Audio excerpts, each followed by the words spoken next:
Всем доброе утро тем, кто смотрит нашу передачу. В эфире «Утро Якутии» на каналах Якутия-24 НВК Саха. В студии работает Руслан Ачиров. И сегодня по традиции мы с вами начинаем это бодрое утро вместе. На календаре 22 сентября, день недели четверг. Эфир у нас будет также интересным, как и предыдущие наши выпуски. И вот о чем сегодня мы с вами поговорим и что покажем. Якутия вот уже который год становится участником всероссийской акции «Сохраним лес». О значимости этого проекта и о проводимых мероприятиях по восстановлению и сохранению леса поговорим с нашим гостем в студии из регионального министерства экологии. Далее будут новости из мира животных. Здесь мы расскажем о судьбе щенка, которого хозяин избивал на протяжении нескольких дней и которого спасли зоозащитники. Также покажем оленей, которые решили сделать большой заплыв по Атлантическому океану. Сегодня весь мир отмечает День без автомобиля. Специально к этой дате мы покажем сюжет о человеке, который выбирает альтернативный транспорт, чтобы сохранить не только свое здоровье, но и защитить экологию. В столице региона открывается Дом юнармии. Об этом новом проекте для столицы региона поговорим с кураторами этого проекта из детского подросткового центра города Якутска. Ну и, конечно, в конце нашего выпуска расскажем о кинолентах, которые будут транслировать в столичных кинотеатрах в эти выходные. Так что оставайтесь вместе с нами, а пока давайте узнаем погоду за окном.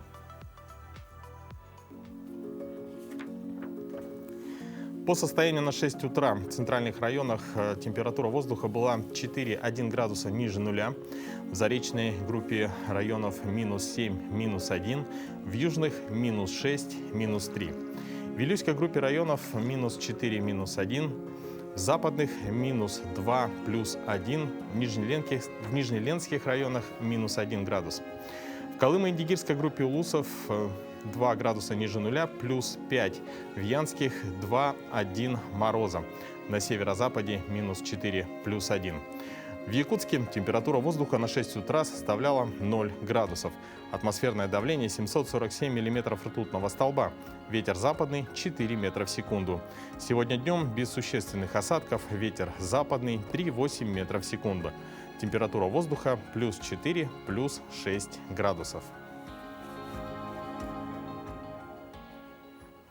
Друзья, ну а сейчас давайте узнаем, что же произошло, пока мы с вами спали. Все мы уже знаем, что президент России Владимир Путин минувшим днем объявил о частичной мобилизации. Такая новость взбудоражила, конечно же, зарубежные страны. Так, Финляндия сегодня, пока мы спали, приняла решение о введении национальных мер по недопущению въезда в страну российских туристов, которые после новостей о мобилизации начали покидать страну. Но не будем мы о плохом, узнаем, что же интересного произошло за минувшие сутки. Так, в социальных сетях распространилось видео, где якутянки в Казахстане подарили американке Рэйчел якутские украшения. Напомним, что Рэйчел Брайс – это величина в мире танцев, гений танца живота. В стиле Tribal Fusion стала главной гостьей международного фестиваля Tribal KZ, в котором участвовала команда из Якутии. Якутянки специально для своего кумира привезли комплект якутских украшений, которые Рэйчел с удовольствием примерила. Как сообщила танцовщица Лилия Бычиген, когда женщина танцует трайбал, в ней много природы, мудрости и силы. Также в отечественном мессенджере Telegram набирает большое количество просмотров и лайков встреча любителей прогулки по лесу вместе с Лисой Патрикеевной, которая, не заметив незваных гостей, идет гордо по лесу и держит в зубах утку, напрочь забыв про инстинкт самосохранения. Только когда люди засмеялись, Патрикеевна увидела людей и с испугу уронила свою добычу и юркнула в чащу. Видео очевидцы подписали «Ты не ты, когда голоден». Ну а мы надеемся, что хитрая лиса все-таки вернулась и подобрала свою добычу. Между тем, во время выездного обследования территорий госинспекторы парка «Синяя» встретили парнокопытное животное. Это был лось, который, как мы видим на кадрах, делает утреннюю пробежку. Как подписали очевидцы, лось – один из жителей природного парка «Синяя». С 1 октября ГИБДД разрешит предъявлять права в электронном виде. С прошлого года российские водители могут предъявлять СТС, свидетельство о регистрации автомобиля, на экране смартфона. А с октября 2022 года в экспериментальном режиме заработают электронные права. Так как это пока еще эксперимент, поэтому инспектор имеет право потребовать бумажный документ. Надо полагать, что в случае с правами оригинал документа также требуется иметь при себе. Пока система проходит тестирование. Чтобы электронный документ стал в полной мере законным, необходимо внести поправки в ПДД. Но сейчас они готовятся. Российские ученые из Санкт-Петербургского государственного университета научились определять болезнь Альцгеймера по крови.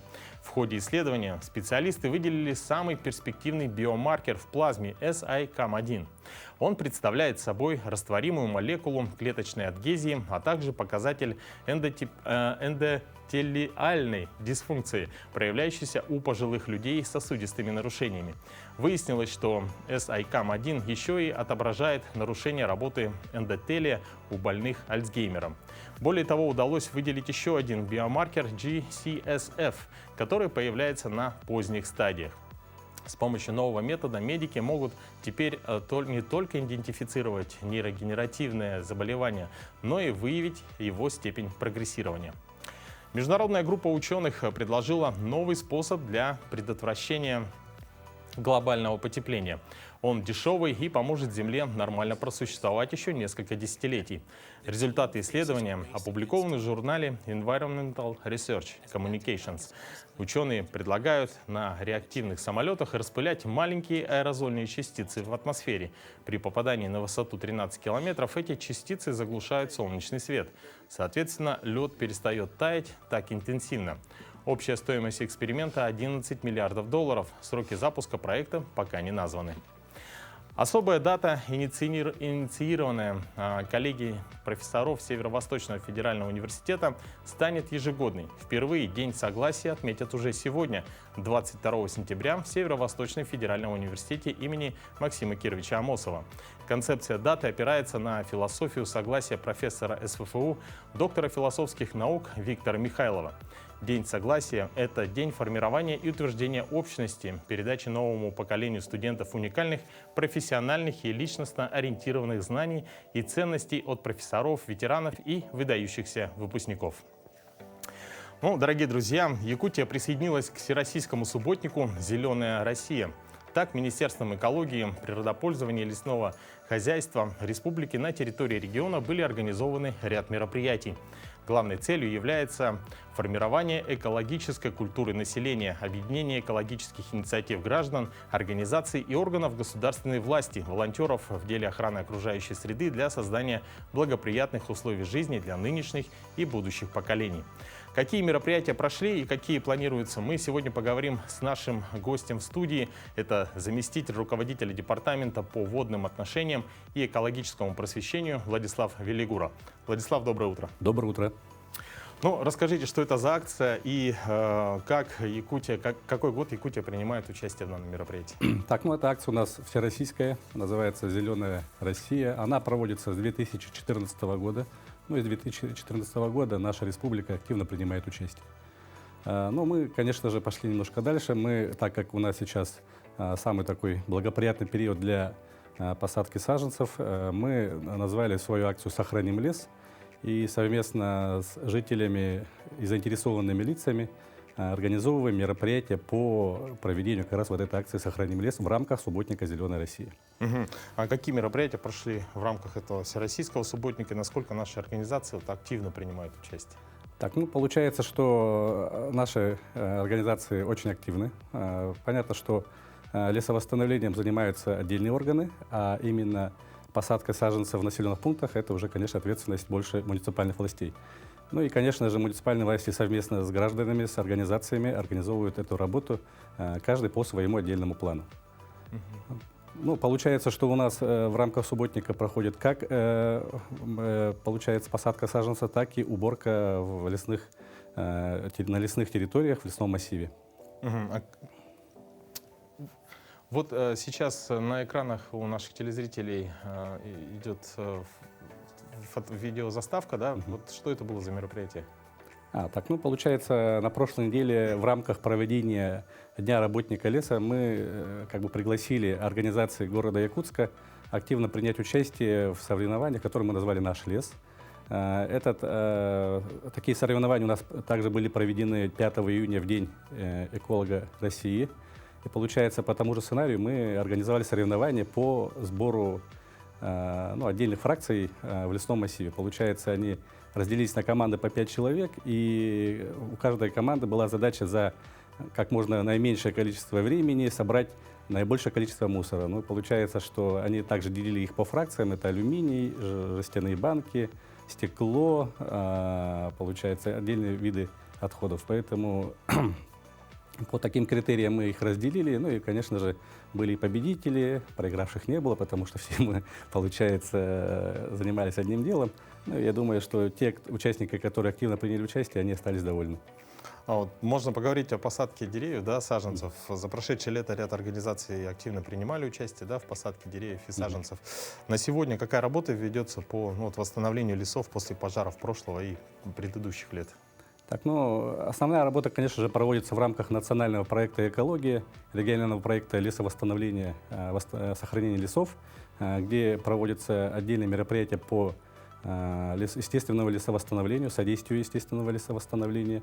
И также, согласно 212 федеральному закону, такая обязанность лежит на арендаторах земельных лесных участков, которые занимаются компенсационным лесовосстановлением. Вы, наверное, слышали, что по поручению президента Российской Федерации Владимира Путина сейчас действует принцип «срубил дерево, посади два». Поэтому все вот эти организации, которые задействованы в этом проекте, они, конечно же, соблюдают вот эти правила.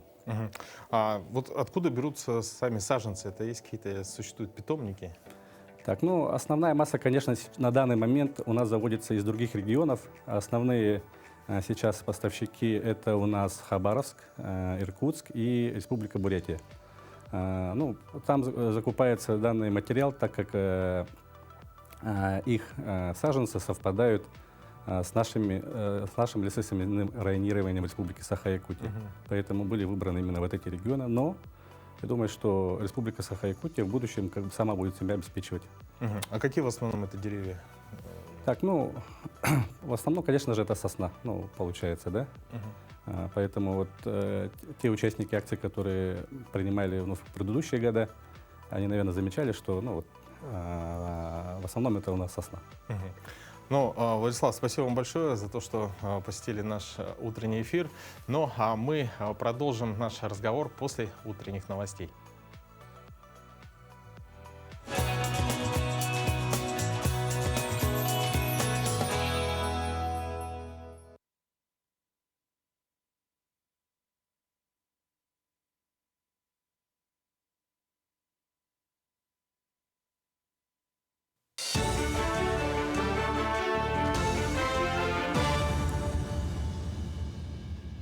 Вы смотрите новости. Доброе утро.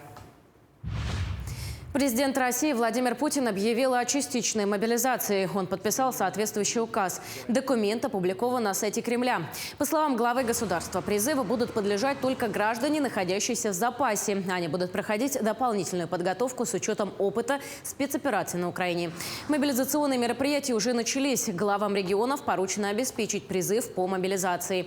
Его сроки и объем для каждого региона определяет Минобороны. Призванные по мобилизации получат статус военнослужащих по контракту. Сотрудникам предприятия оборонно-промышленного комплекса предоставлено право на отсрочку от призыва. Считаю необходимым поддержать предложение Министерства обороны и Генерального штаба о проведении в Российской Федерации частичной мобилизации. Повторю, речь идет именно о частичной мобилизации. То есть призыву на военную службу будут подлежать только граждане, которые в настоящий момент состоят в запасе. И прежде всего те, кто проходил службу в рядах вооруженных сил, имеет определенные военно-учетные специальности и соответствующий опыт. Призванные на военную службу перед отправкой в части в обязательном порядке будут проходить дополнительную военную подготовку с учетом опыта специальной военной операции. Указ о частичной мобилизации подписан. В Якутске обсудили ход подготовки к 6-му Северному форуму по устойчивому развитию. В этом году форум посвящен столетию образования Якутской ССР, а основной темой является энергия Арктики. Ожидается участие ключевых спикеров из Индии, Республики Корея, Китайского народного университета, а также Арктического совета и Государственной думы Федерального собрания Российской Федерации. Организаторами форума являются Международная организация северных регионов «Северный форум», правительство республики и Северо-Восточный федеральный университет. Всего планируется участие более 200 человек в очном и заочном формате. Среди них более 70 иностранных участников. В этом году все мероприятия, кроме одного-двух, будут проводиться в стенах нашего университета. Все площадки готовы. И, конечно же, будет сделан широкий обзор вопросов не только вокруг энергетики, да, но и вокруг туризма, взаимодействия. Вот как бы сейчас Россия смотрит в сторону Арктики, да, у нас будут отдельные мероприятия, вот как Россия-Китай, Россия-Индия. В Верхневилюйском Улусе провели совещание с главами наслегов и коневодами-табунщиками. Тема – кормозаготовка и подготовительные работы к зимовке скота и лошадей. План по сенозаготовке выполнен на 76%. Из-за обильных дождей уровень воды был высок, и во многих наслегах затопило угодья. Сейчас почти конец сентября, а некоторые хозяйства до сих пор не закончили заготовку сена. План у нас в этом году 26 тысяч тонн.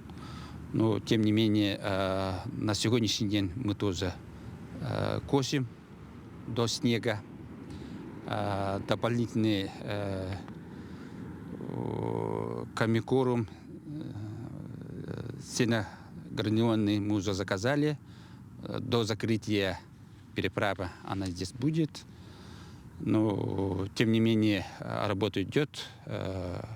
Зимовать как-то надо, но все силами мы постараемся найти сено на своем улусе. Мы рады приветствовать всех, кто к нам присоединился. Мы продолжаем наш разговор, беседу с заместителем руководителя департамента по водным отношениям и экологическому просвещению Владиславом Велигурой. Еще раз доброе утро. Доброе утро. Владислав, в продолжении разговора вот в новостях была информация, что новые питомники по высаживанию саженцев, да, должны появиться скоро в Алекминском районе. Где планируется их открытие? Так, ну, данная информация, она как бы уже не совсем нова, да? Так как в Алекминском районе уже есть питомники, там работают две организации. Первая организация – это Арктический агротехнологический университет. Получается, у него в этом году на 2022 год в планах заготовить 230 тысяч саженцев, да. И вторая организация – это ООО «Recovery Group», которая планирует в этом году заготовить 500 тысяч саженцев. Так, ну, конечно же, на этом никто не успокаивается. На самом деле, конечно, вот эти объемы, они на данный момент всю потребность Республики Саха-Якутия не охватывают.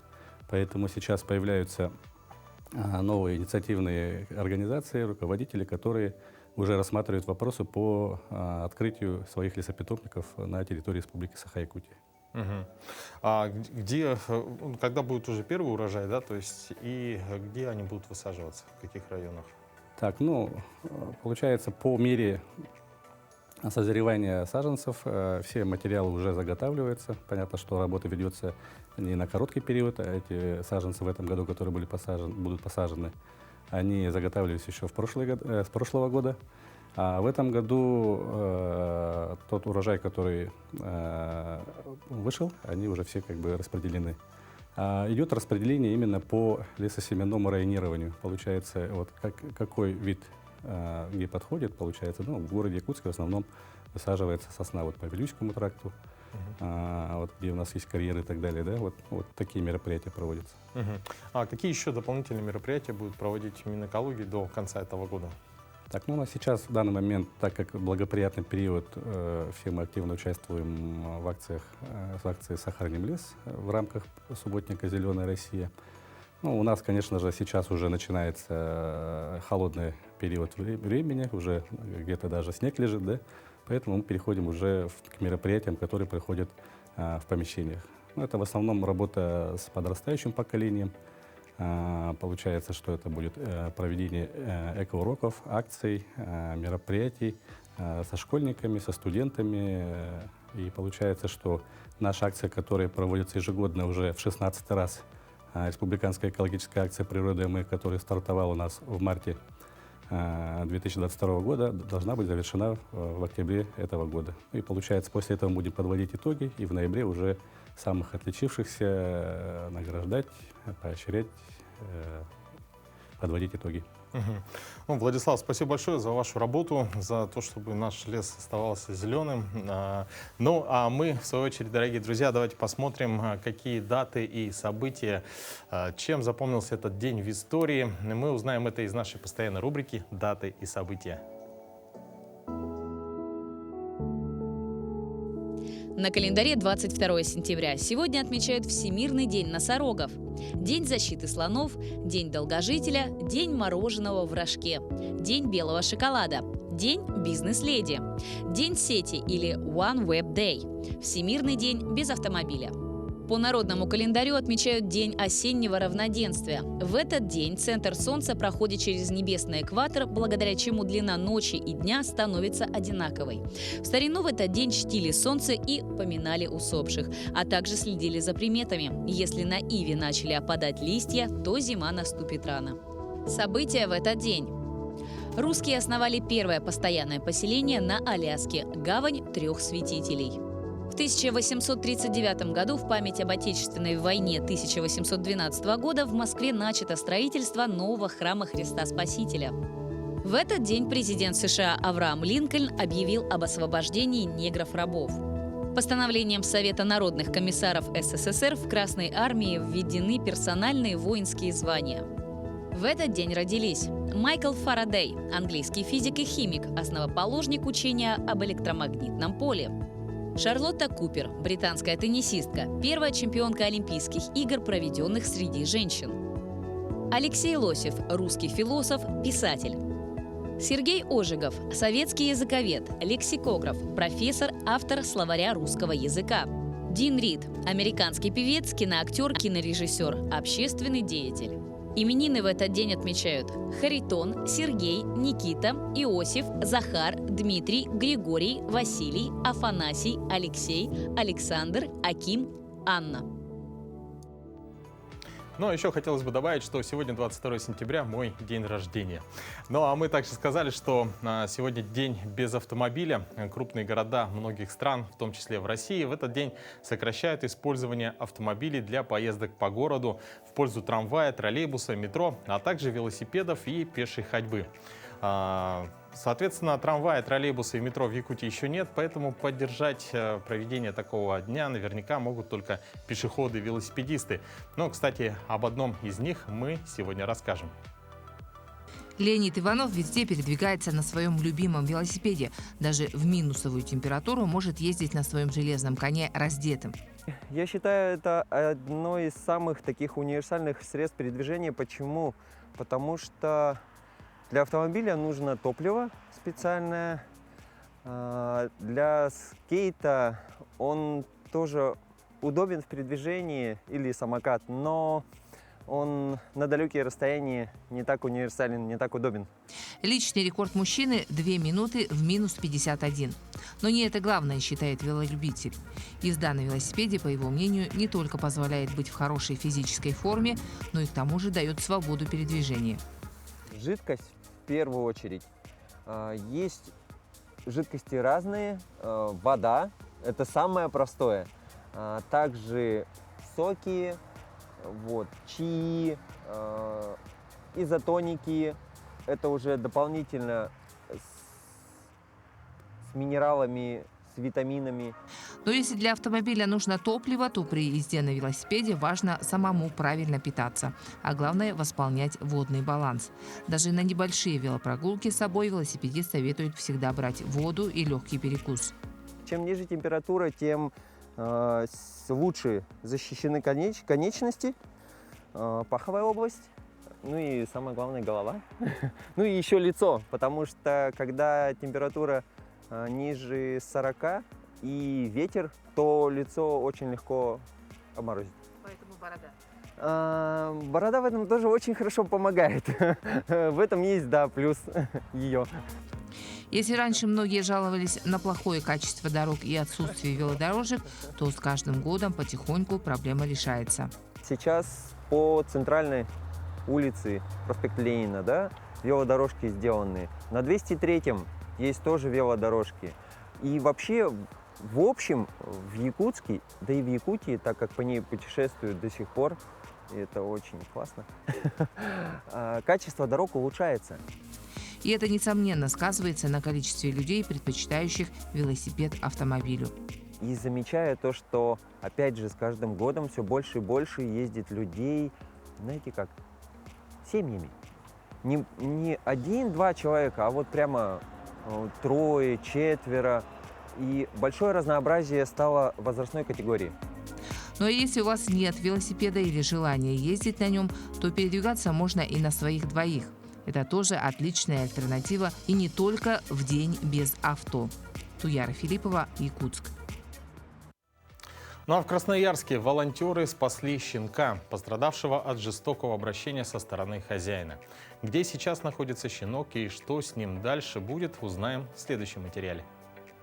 Кадры жесткого избиения щенка попали в сеть 2 сентября. На видео, снятом камерой наблюдения в жилом доме по улице Лесников, мужчина тащит животное по подъезду, а потом избивает его в лифте поводком и наносит удары кулаками. Ролик быстро распространился в социальных сетях, где его увидели волонтеры. На следующий день за защитником удалось забрать щенка у хозяина и передать на лечение в клинику Лимпопо.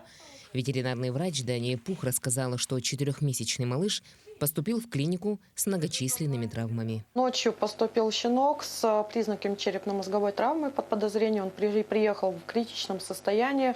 Была обильная слюна, то есть у нас была гиперсаливация. У нас был нестомглазм, кровоизлияние в глазах. Щенок истощенный, щенок пугливый, потому что как только пытались сделать какую-то манипуляцию, он сразу начинался шугаться. Пух также отметила, что щенку, которого назвали Ричард, была оказана вся необходимая помощь, и животное чувствует себя удовлетворительно. На сегодняшний момент щенок чувствует себя уже удовлетворительно. Если он ранее хромал, получается, у нас на заднюю конечность, то сейчас он спокойно на лапку наступает, у него хороший аппетит. Сегодня мы перебрали у него общий анализ крови, в принципе, анемия у нас уходит. Он активный, он, по крайней мере, перестал бояться. Если мы все этих 3-4 дня подходили к вольерке, он сразу же шугался и как бы прятался в себя, то сейчас он понимает, что к нему относится с заботой, к любви, что он не ожидает очередного удара. Он, по крайней мере, уже как только мы заходим, он начинает вилять хвостиком, проявлять активность, то есть уже выглядит, по крайней мере, лучше, чем я принимала его. Также Пух сообщила, что после того, как история Ричарда попала в сеть, многие неравнодушные люди откликнулись и выразили желание забрать щенка к себе. На данный момент Ричи проходит реабилитацию под присмотром специалистов приюта «Поводок». Кроме того, по сообщениям СМИ, со ссылкой на волонтера Кристину Шестакову, малыш может в скором времени обрести новых хозяев, поиском которых занимаются сотрудники приюта. По информации СМИ, со ссылкой на пресс-службу МВД, ведомство инициировало проверку по факту жестокого обращения с животным. А вот от помощи людей отказались олени, которые почему-то странным образом оказались в водах Атлантического океана. Так, еще на прошлой неделе 2 рыбака, отплывших от мыса Кот, увидели в 1,5 километрах от берега рога. Приблизившись, они увидели 2 плывущих в холодной Атлантике оленей. Нью-Йорк Пост сообщает, что рыбаки попытались вытащить животных из воды, но они отказались от помощи. Специалисты уточняют, что олени являются выдающимися пловцами и могут преодолеть по воде расстояние в десятки километров. Друзья, ну а я напомню, что в прямом эфире вы можете также принимать участие, отправляя ваши поздравления на новости на наш номер 8 914 273 44 88. И помимо поздравлений меня с днем рождения, очень приятно, спасибо большое всем, кто отправил. Также есть поздравления, где поздравляют дорогую любимую жену, маму Светлану с днем рождения.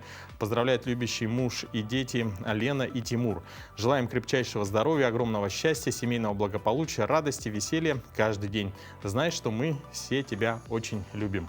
Ну а мы присоединяемся к поздравлениям. Ну и, конечно же, продолжаем знакомить вас. Перейдем к следующему сюжету. Мы продолжаем знакомить вас с детьми, которым нужна семья, и спешим сообщить, что 3 сестренки, которых мы показали в одном из наших прошлых сюжетов, недавно обрели семью. Мы обязательно съездим к ним в гости и узнаем, как им живется в новой семье. Ну а пока представляем вам маленького Алмаза и очень надеемся, что и он скоро найдет свою семью. Знакомьтесь с милым и общительным Алмазом.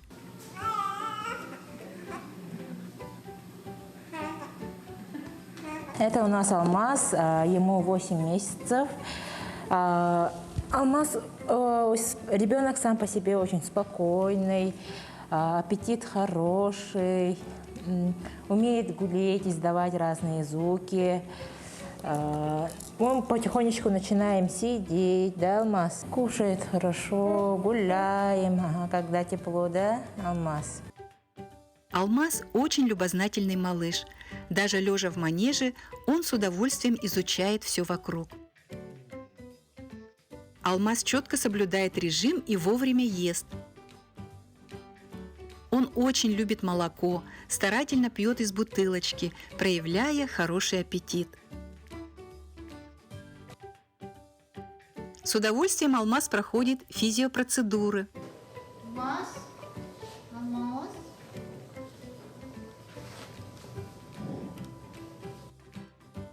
Он спокойно реагирует, лежит, наблюдая и пытаясь общаться гулением и улыбками.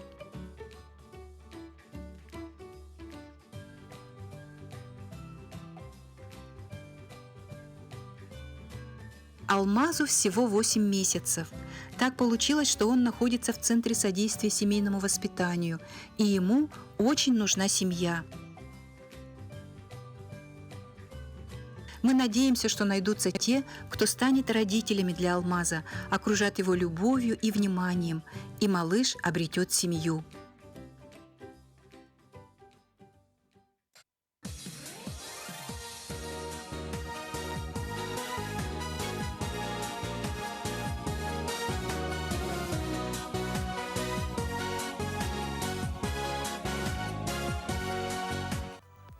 Пять педагогов гимназии номер 1 города Нерюнгри приняли участие в новом познавательно-развлекательном шоу на телеканале «Культура». Команда достойно представила республику, став победителем программы «Передача знаний». «Передача знаний» — это совместный проект Министерства просвещения России и телеканала «Культура». Во время игры участники продемонстрировали свои профессиональные знания, навыки, поделились педагогическими секретами. Всего в проекте приняли участие 34 команды.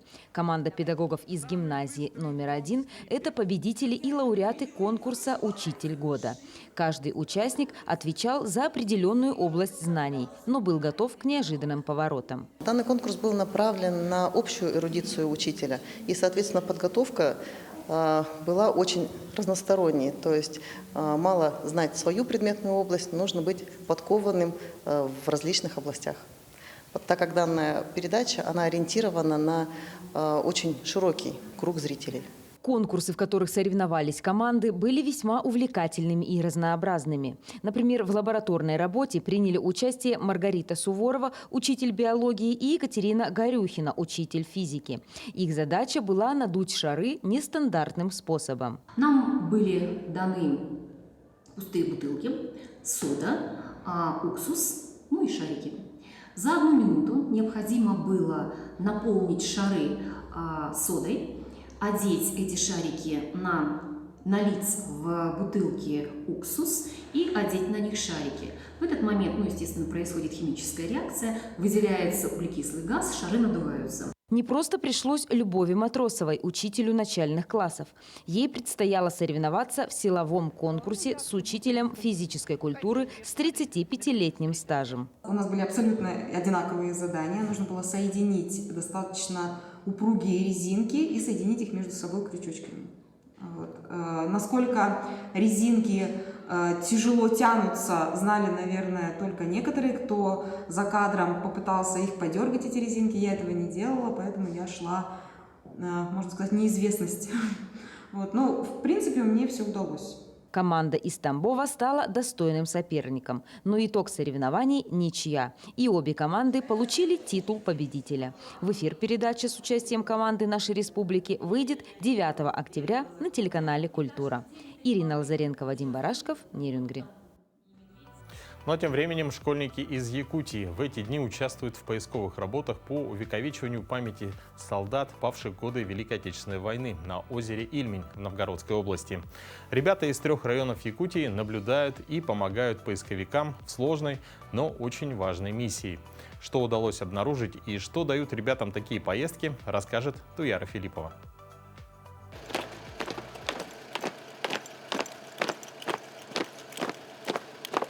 Для этих ребят понятие «родина», патриотизм – не просто слова. Многие из них давно и серьезно занимаются изучением истории периода Великой Отечественной войны. Максим Попов из Татинского улуса, к примеру, знает в деталях, как шли бои на озере Ильмень в феврале 1943 года. Меня впечатлило, что они когда упали в холодное озеро, еще с одеждой теплым, это же большой вес. Еще они вышли на берег, потом еще дали отпор немцам, не сдались и дальше сражались. Школьники из Амгинского, Татинского, Чурапчинского улусов, занимающиеся в клубах военно-патриотического воспитания, собрались в Якутске, чтобы дальше ехать в Старую Руссу и своими глазами увидеть места боев на Ильмени. В основном мы знаем историю только из учебников, а тут появился шанс увидеть своими глазами, где произошла война. Для Оли Дьячковской тема войны – это история ее семьи. Особо в семье гордятся зятем, участником боев на озере Ильмень Иваном Павловым, чьим именем названа школа, в которой учится девушка. Один из немногих, который вернулся обратно живым. После войны он написал много книг, одним из которых является про озеро Ильмень. Ребята в эти дни уже побывали на озере Ильмень и даже приняли участие в поисковых работах, которые ведутся здесь отрядами со всей страны круглогодично. И в первый же день на глазах у прибывших якутских школьников поисковые отряды, работающие в этом месте, подняли останки 2 солдат. Кто они, без медальонов определить пока трудно. Возможно, что-то подскажут личные вещи погибших, которые тоже здесь же обнаружены. И по словам наставников, именно такие поездки оставляют неизгладимый след в памяти ребят, когда найденные при раскопках осколки, фрагменты личных вещей солдат могут порой рассказать больше, чем сухие страницы учебника. Это не только изучение истории, это прикосновение своими, как говорится, истоком своими руками, посещение, увеличение кругозора своих детей. И мы видим это в результатах нашей работы. Сегодня движение юных карбушевцев объединяет более 15 тысяч школьников по всей стране, и с каждым годом его ряды ширятся. Многие, кто занимается в патриотических клубах, выбирают военные профессии или становятся историками. Но не это главное, говорят наставники.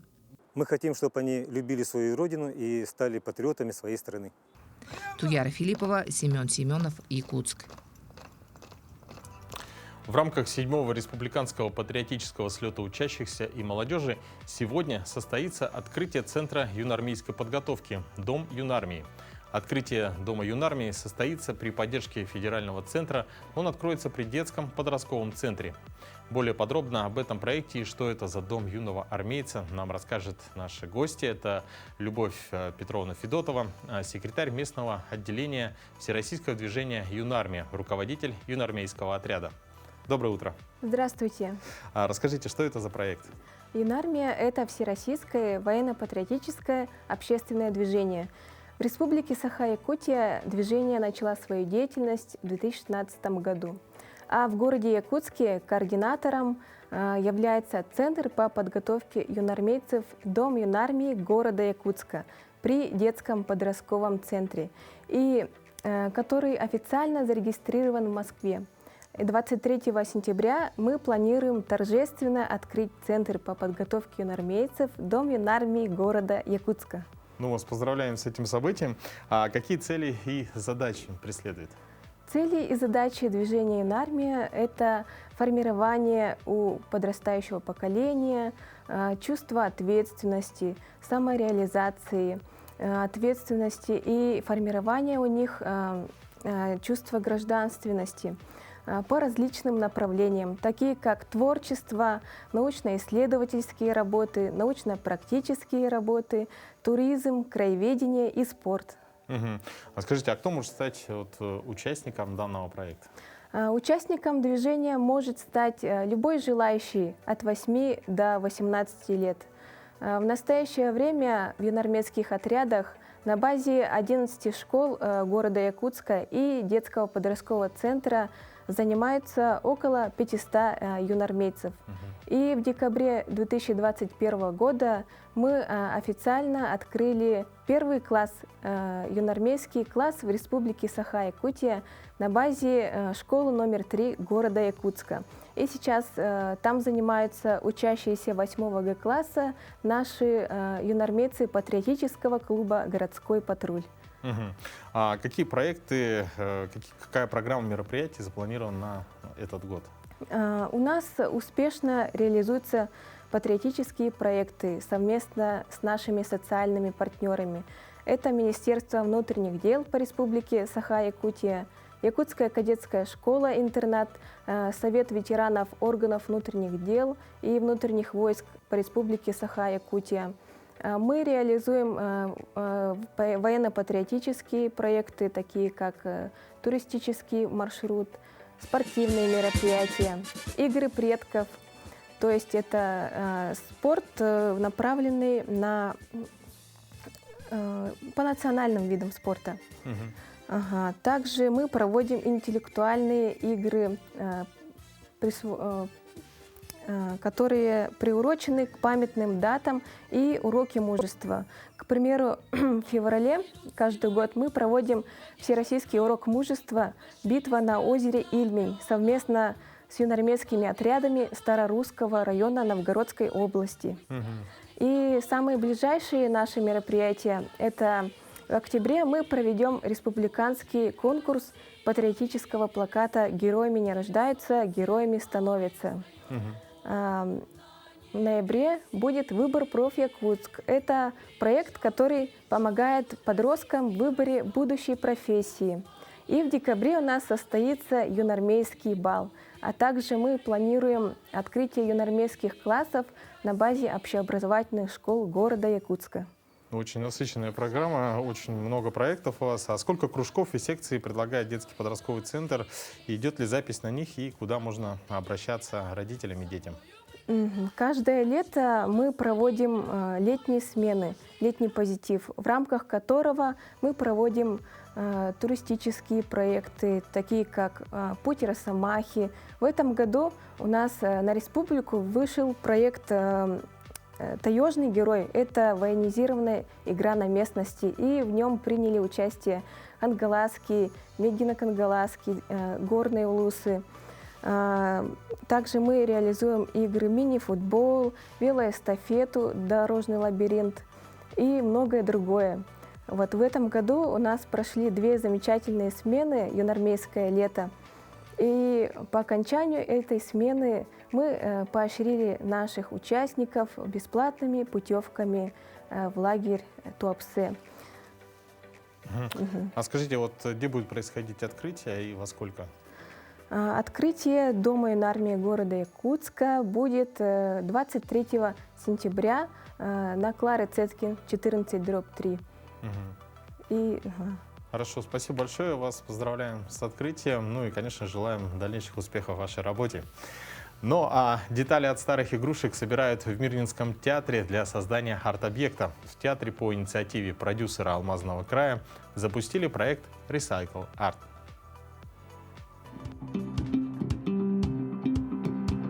Это проект Recycle Art.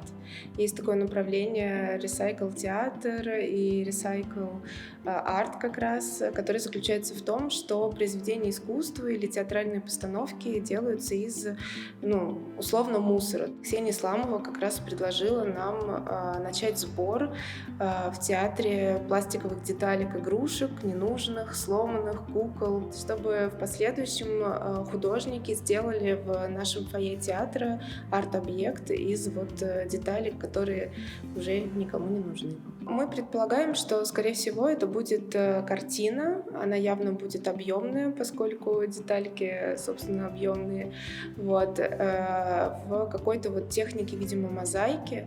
Вот. И мне кажется, что это очень хорошо впишется в стиле фойе театра, потому что у нас есть уже портреты людей с фамилиями на букву «М». У нас есть карта из деревянных брусочков, которые тоже нам сделали местные художницы. Приносить детальки могут все, кто хочет, к нам в театр, первый этаж, кассы, через главный вход. Каждый день, кроме понедельника, с 9 до 8 часов вечера. Это режим работы касс. Здесь у нас стоит прозрачный бокс, который как раз в нем видно уже, сколько собрано. Мы не ставим прям конкретных сроков, мы так для себя обозначили, что это до Нового года, но в целом, чем раньше, тем лучше, поэтому будем рады, если все будут участвовать, и потом, может быть, в состоявшейся картине, арт-объекте будут искать какие-то свои старые игрушки и радоваться, что они не просто валяются на помойке, а вот как-то получили новую жизнь. Для фанатов голливудского актера Брэда Питта отличная новость. Актер дебютировал в качестве скульптора на выставке в художественном музее Сары Хилден в финском городе Тампере. Всего в галерее Финляндии экспонируется 9 арт-объектов, которые, по словам актера, представляют процесс самоанализа. Об этом сообщает издание The Guardian. Скульптуры Питта экспонируются в рамках более крупной выставки британского художника Томаса Хаусаго. Всего в Тампере выставлено 9 работ актера, включая скульптуру, представляющую собой застывшего в прозрачном силиконе пули, масштабный прямоугольный арт-объект из бронзы, изображающий руки, ноги и лица, пытающийся прорваться сквозь металл, и миниатюру дома из древесины. Друзья, ну а сегодня у нас четверг, а это значит, пора узнать, какие же киноленты будут показывать в столичных кинотеатрах. Тему продолжит наша постоянная рубрика «Афиша».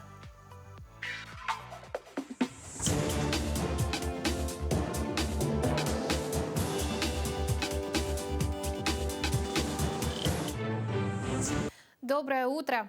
Трогательная мелодрама от создателей «Виноваты звезды», остросюжетный боевик с Антонио Бандерасом в главной роли и мистический триллер по мотивам реальных событий. Все это ждет нас уже сегодня в кинотеатре «Лена». Ну а теперь обо всех киноновинках по порядку. Американский остросюжетный боевик от создателей комедии «Телохранитель киллера» и кинофраншиз «Механик» и «Неудержимые». Барракудой называют один из самых опасных видов рыб в мировом океане. Именно такая кличка у киллера в исполнении Антонио Бандераса. Его миссия – спасти 15-летнюю девушку, ставшую объектом преследования мафии. Режиссером фильма является дебютант Ричард Хьюз, который, по его словам, при создании фильма постарался выделить его из подобных проектов этого жанра. А главной составляющей картины старались сделать атмосферу.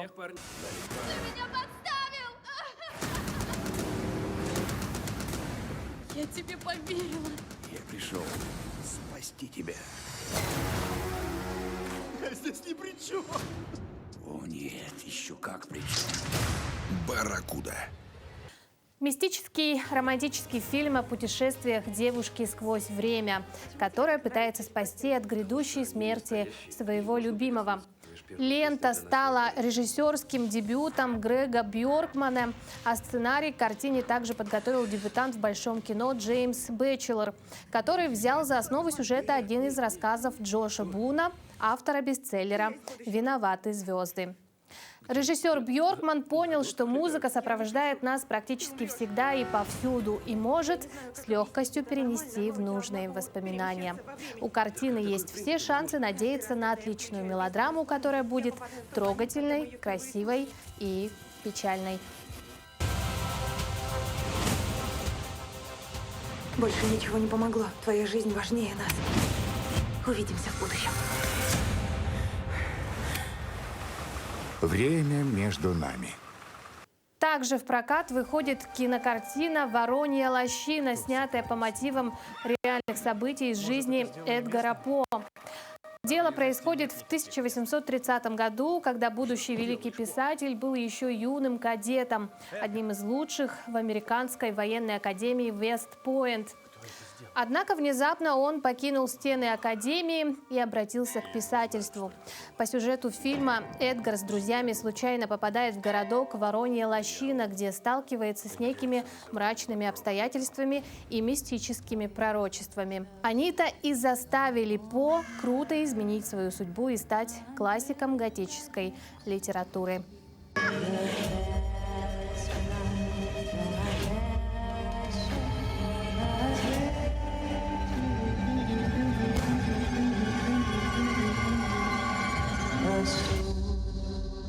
Напомню, что это были кинопремьеры от кинотеатра «Лена». На этом у меня все. Желаю вам отличного настроения и приятного просмотра.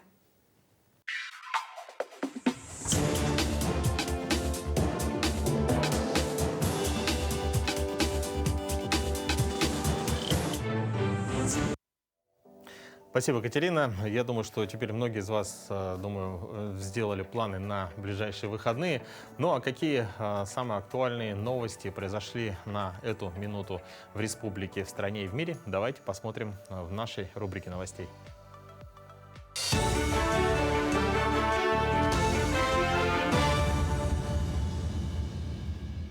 В эфире новости. Доброе утро. В Горном районе проводится большая работа в рамках программы переселения из ветхого и аварийного жилищного фонда. В центре района в селе Бердигистях строится 8 домов. На днях установлены сваи 18-квартирного жилого дома в селе Кирилях. Вот монолитного каркасного дома планируют в октябре следующего года. Это первый объект в наследии, кроме районного центра. Это большая поддержка со стороны государства и муниципальных властей для создания условий комфортного проживания людей в сельской местности и муниципальных образованиях.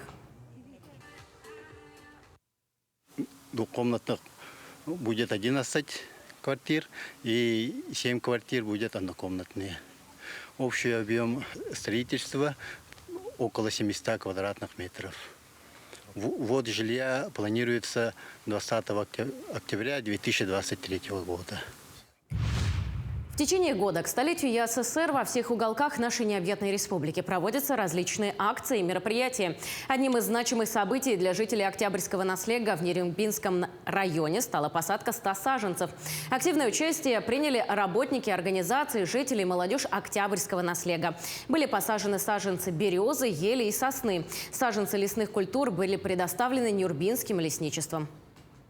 В прошлом здесь было очень много деревьев, но, к сожалению, из-за окружающей среды, там коров, из-за того, что тут не было ограждения, все деревья вот уже высохли. Хотели восстановить и посадили вот деревья. Угу. С этого и начнем. В следующем году тоже планируем расширить вот территорию и посмотрим, как приживутся деревья. Биолог, ученый, зоолог по образованию, фотограф-анималист в душе, а еще летописец природы родного края. Так называли талантливого якутского фотохудожника Александра Кривошапкина-Дерсу. Его не стало в марте этого года, но работы фотографа продолжают жить. И сегодня их можно увидеть в Москве в галерее на Планерной. В экспозиции «Охота без выстрела» представлено порядка 30 снимков Александра Дерсу. Экспозиция продлится до конца этой недели. Затем фотовыставка переедет в здание постоянного представительства Якутии в Москве.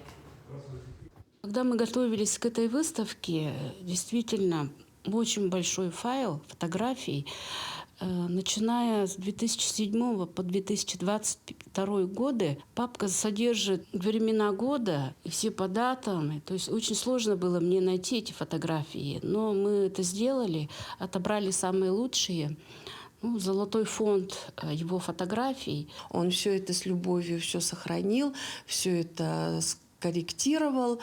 Никто же не думал, что он так рано от нас уйдет. Это вот случилось, но тем не менее он оставил очень большое, богатое наследство. У Саши работы были очень-очень лаконичные. Он был охотник в душе и абсолютный пацифист по выражению своих работ. Вот то, что он видит, это то, что было действительно. Они этим и хороши, что они абсолютно подлинные. Они абсолютно творческая работа творческого человека. На этом все. Хорошего дня.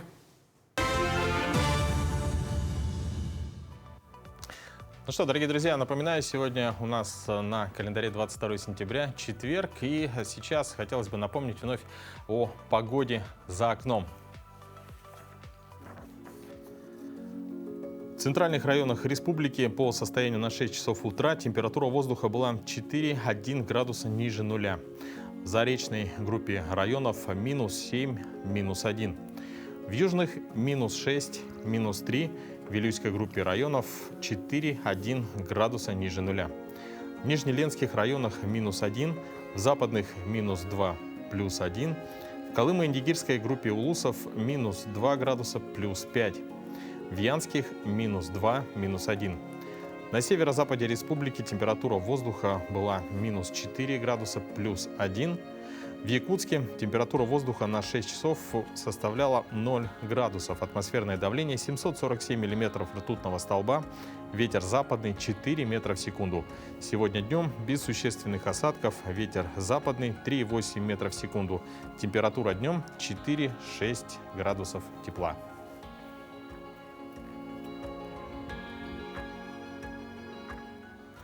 Ну что, дорогие друзья, осень уже постепенно вступает в свои права, уже заморозки.